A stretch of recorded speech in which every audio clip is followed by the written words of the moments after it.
साहित्यरत्न लोकशाहीर अण्णाभाऊ साठे यांचे नातू, यांचे वंश सचिनभाऊ साठे या आंदोलनाला जाहीर पाठिंबा दिला आणि भाऊने असं आश्वासन दिलं की मी प्रशासनाला माझ्या स्तरावर जे काही मांडता येईल, जे काय हे आपल्या समाजातील ज्यांचे घरं पाडण्यात आले, ज्यांना बेघर करण्यात आलं, त्यांना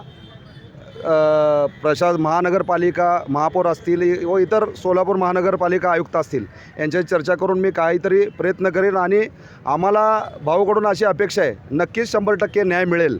आणि आज या ठिकाणी ज्या महापालिकेनं आमचे घरं उद्ध्वस्त केले त्या महापालिकेचे खरोखर या ठिकाणी ठराव हा बोगस ठराव आहे। हा शासकीय सुट्टी असताना म्हणजे शनिवार रविवार हा ठराव मंजूर करण्यात आला आणि त्या ठिकाणी एक खाजगी व्यवसायासाठी, म्हणजे आपण या देशात राहतो, या देशामध्ये वस्त्र, निवारा, अन्न हा मूलभूत गरजा आहे लोकांच्या, ते बेघर करून पार्किंगसाठी जागा देणं महत्त्वाचे नव्हती।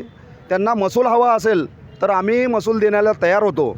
त्यांनी सोलापूर महानगरपालिकेनं खरोखर आमच्यावर अन्याय केलेला आहे आणि मी या माध्यमातून सोलापूर महानगरपालिका आयुक्त असतील, सोलापूर जिल्हाधिकारी असतील यांना विनंती करतो आहे की आम्ही 5 दिवसापासून आमचा हा लढा सुरू आहे, हा लढा तीव्र होईल। आमच्या समाजाचे नेते मंडळी, या ठिकाणी वरिष्ठ नेते लोक सर्व येत चालल्यात।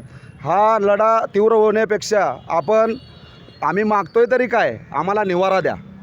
तर आपण आमचा विचार करावा। गोरगरीब लोक आहेत, कष्टकरी लोक आहेत, दलित समाजातील लोक आहेत, लहान लहान मुलं आहेत, पावसाचा दिवस आहे, तर आमचा विचार करावा। अन्यायदा आम्ही सर्व आमच्या समाजातील वरिष्ठ नेत्यांना घेऊन, वरिष्ठ लोकांना घेऊन या ठिकाणी एक मोठा भव्य असा मोर्चा आम्ही लवकरच आयोजित करणार।